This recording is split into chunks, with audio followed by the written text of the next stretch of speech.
Peribahasa, di waktu Garuda alah oleh ular. Takrif, kiasan kepada waktu yang telah lalu atau zaman dulu kala.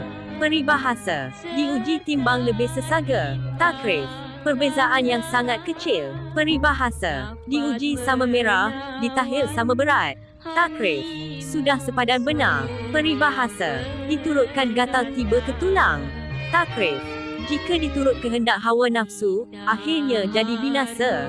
Peribahasa, ditumbuk di kisah barulah lumat. Takrif, hendaklah berusaha dengan bersungguh-sungguh hati untuk memperoleh sesuatu barang yang dikehendaki.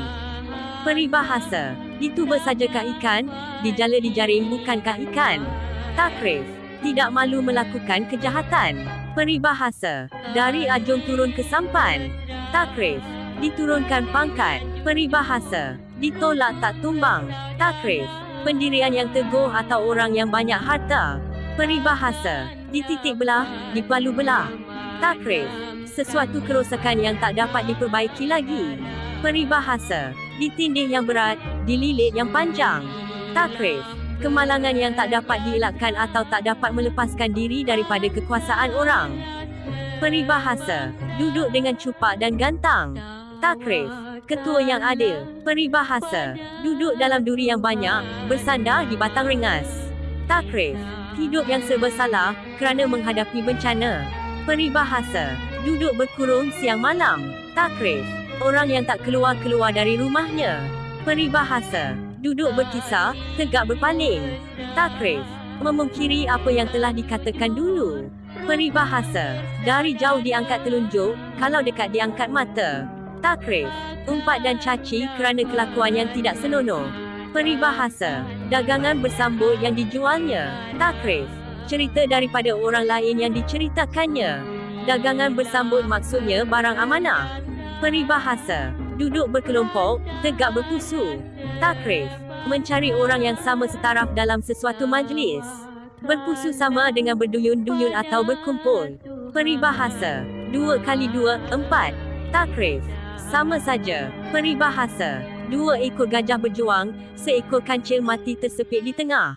Takrif, orang kecil yang mencampuri pergaduhan antara orang besar-besar akhirnya ia sendiri yang binasa. Peribahasa, 2 badan senyawa. Takrif, sangat karib. Peribahasa, dulu bajak daripada jawi. Takrif, bekerja dengan tidak menurut peraturan.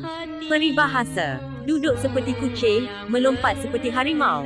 Takrif, orang pendiam yang tangkas bekerja dan berfikir. Peribahasa, duduk seorang bersempit-sempit, duduk banyak berlapang-lapang. Takrif, buah fikiran yang diperoleh di dalam sesuatu perundingan itu lebih baik daripada buah fikiran kita sendirian saja. Peribahasa, dari lecah, lari ke duri. Takrif, menghindarkan diri daripada kesukaran yang kecil, jatuh dalam kesukaran yang lebih besar. Peribahasa lain yang sama makna, takut akan lumpur, lari ke duri. Peribahasa, duduk sehamparan, tegak sepematang. Takrif, 2 orang yang sama darjatnya di dalam adat.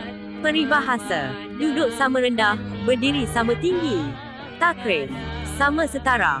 Peribahasa lain yang sama makna, berdiri sama tinggi, duduk sama rendah.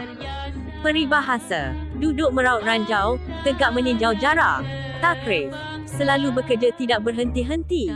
Peribahasa, duduk di dalam tabir langit-langit, berbau tembelang. Takrif, perempuan berkurung di dalam rumah, tetapi kejahatannya telah tersiar ke mana-mana. Tabir langit-langit sama dengan tabir tenda, tembelang sama dengan telur busuk. Peribahasa, duduk di ambung-ambung taji. Takrif, selalu dalam kekhawatiran. Ambung-ambung taji sama dengan tumbuh-tumbuhan berduri. Peribahasa, duduk dengan sukatan. Takrif, orang yang kaya. Peribahasa, dulukan yang dulu merasa garam. Takrif, mengutamakan orang tua-tua di dalam sesuatu pekerjaan. Peribahasa, dulu timah, sekarang besi. Takrif, orang kecil memperoleh pangkat tinggi. Peribahasa, daripada cempedak baiklah nangka, daripada tidak baiklah ada. Takrif, sedikit pun cukuplah daripada tiada langsung. Peribahasa, dulu sorak, kemudian tohok. Takrif, menggembar-gemburkan sesuatu yang belum terjadi. Tohok maksudnya campak buang yang diberi bertali. Peribahasa. Dulu rampak rimbun daun, kini lah sangat merarasi. Takrif. Dulu kaya dan cantik, kini papa dan buruk. Raras maksudnya gugur, luruh. Peribahasa. Dulu permata intan, sekarang batu Belanda. Takrif. Orang berpangkat yang telah diturunkan pangkatnya. Peribahasa. Dulu parang, sekarang besi. Takrif. Sudah rosak, tidak dapat dipakai lagi. Peribahasa. Dulu intan, sekarang jadi batu buatan. Takrif. Orang berpangkat yang telah diturunkan pangkatnya. Peribahasa. Dulu buah daripada bunga, dulu duduk daripada cangkung. Takrif. Beranggapan sudah memiliki sesuatu barang yang belum tentu diperoleh. Peribahasa. Dulu besi, sekarang timah. Takrif. Orang berpangkat yang telah diturunkan pangkatnya.